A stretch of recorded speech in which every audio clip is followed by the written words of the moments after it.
So I guess you could call it an embarrassing nickname.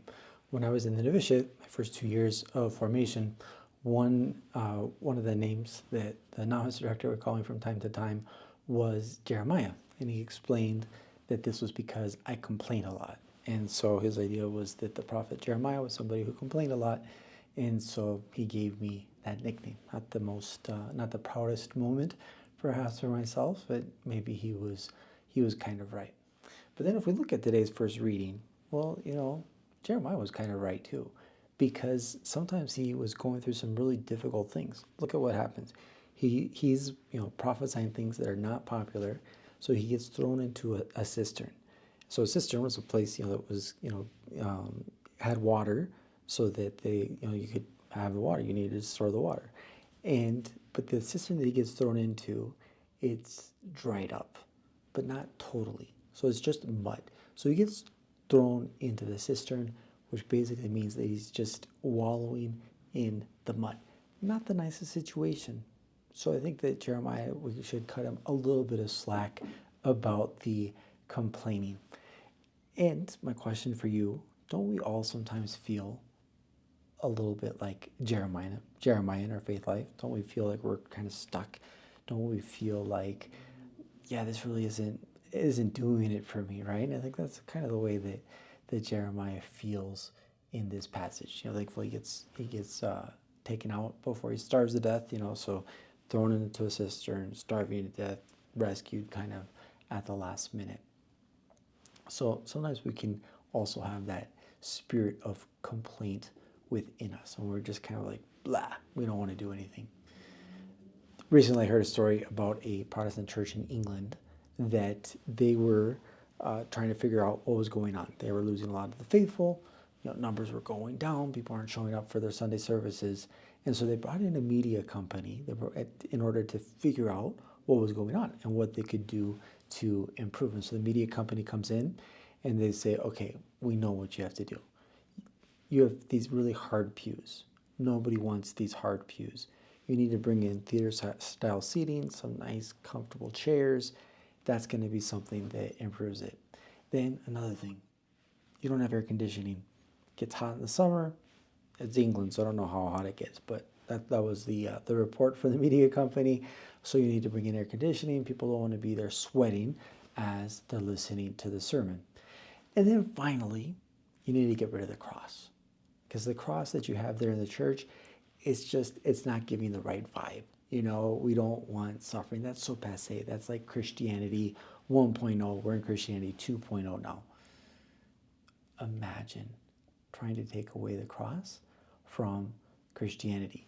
But so often we can be tempted to do that same thing, especially when we're in that complaining mode and we kind of have a victim mentality. We think, oh, woe is me. My life is so hard. And we don't want to give the best of ourselves to Christ. Now, how do we turn this around? How do we get out of the muck? How do we get out of the mud? How do we get out of that cistern? How do we, like Jeremiah, get back to prophesying?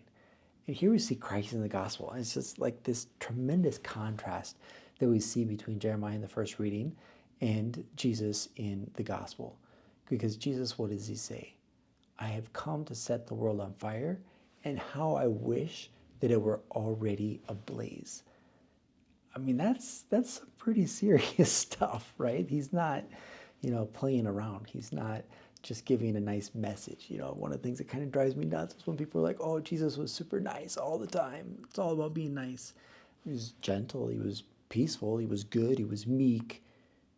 But he wasn't just this, kind of saccharine, nice guy. And so he comes and he has this passion, and he wanted to do things, and he wanted to save you and me from a really horrible fate, because the only thing that stands between us and perdition is the cross of Christ. How wonderful is it that he came in order to save us? Yes, he preached. Yes, he healed people. Yes, he called people to conversion. But it was his death on the cross that saved us from sin and death. And that's something that's just so amazing. And we see in our current Pope, Pope Leo, our missionary Pope, that desire for apostolic zeal. And I think it's something that so often is missing among us as Christians, as Catholics. And we can look at a gospel like today. I have come to set the world on fire, and how I wish it were already ablaze. And we can think about that, reflect on that, meditate on that, and see, yes, that's what I want. Not that we're going to go out and set fires. That's not what Christ is talking about. But to preach to others through our testimony, through our witness, and then also through our words. So, big question for you. What are you going to do this week in order to bring somebody else closer to Christ? And what are you going to do so that in your own heart, you can become more on fire for Christ? Over the summer, I've had a lot of time of Eucharistic adoration, and it's really been something that's so special in order to kind of rekindle that love for Christ and putting him first, and then having this great desire to bring him to others. So, just like Jeremiah at the beginning, sometimes we feel like we're stuck in the mud. Sometimes we feel like we've fallen down a well and we're there in the cistern. Sometimes we might feel hungry and tired and just kind of sick of it all. But we have to look to Christ and look at his cross and look at how he overcame sin and death and is inviting you and me to be his missionaries, his apostles in the world, to bring many souls to him. God bless. Happy Sunday.